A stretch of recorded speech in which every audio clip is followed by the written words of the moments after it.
To learn a new task, such as playing a giant game of Jenga, our brains must learn how to generate the appropriate neural activity. But we know that neural activity changes for all sorts of reasons not directly related to performing a task.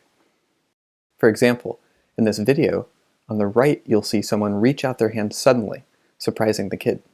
When this happens, we know that neural activity throughout the kid's brain is changing with the resulting change in their arousal. What we wanted to know was whether other similar changes in our internal state might interact not just with our immediate control of behavior, but with how we learn new behaviors. To approach this question, we studied learning in monkeys using a brain-computer interface paradigm, or BCI. The monkey's task was to modulate the spiking activity of 100 or so neurons recorded in primary motor cortex, or M1, to move a cursor to acquire different visual targets. At each point in time, the BCI mapping specifies how neural activity, U, determines the cursor's velocity, V. This lets us study how the monkeys changed their neural activity to improve their performance at the task. Each experiment began with a BCI mapping that was easy for the monkeys to control. We found that during these trials, M1 population activity showed large trial-to-trial changes along a single axis. We refer to the position of neural activity along this axis as neural engagement.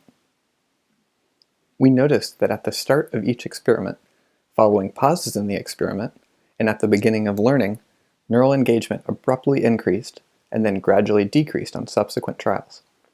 These fluctuations were correlated with monkeys' pupil sizes, suggesting neural engagement reflects changes in the monkey's internal state, such as his arousal. We next induced learning by having the monkeys control a new BCI mapping that they hadn't used before. To regain proficient control of the cursor, monkeys have to learn how to modify their neural activity in a particular direction. How might changes in neural engagement interact with this learning process?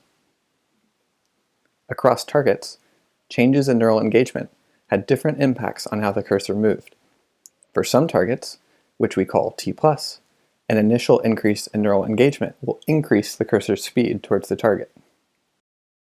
For other targets, which we call T-, increases in neural engagement will decrease cursor speeds. We found that the relationship between neural engagement and cursor movements interacted with how quickly monkeys learn different targets. Specifically, when we compared changes in performance over time, we found that monkeys attained peak performance more quickly for T+ targets than T- targets. This was surprising because we found that neural engagement decreased throughout learning for both types of targets, which should have led to worsened performance for T+ targets. Instead, we found neural activity for T+ targets compensated for this change, maintaining elevated performance even as engagement decreased. To conclude, we identified a correlate of internal state in M1 population activity that we call neural engagement.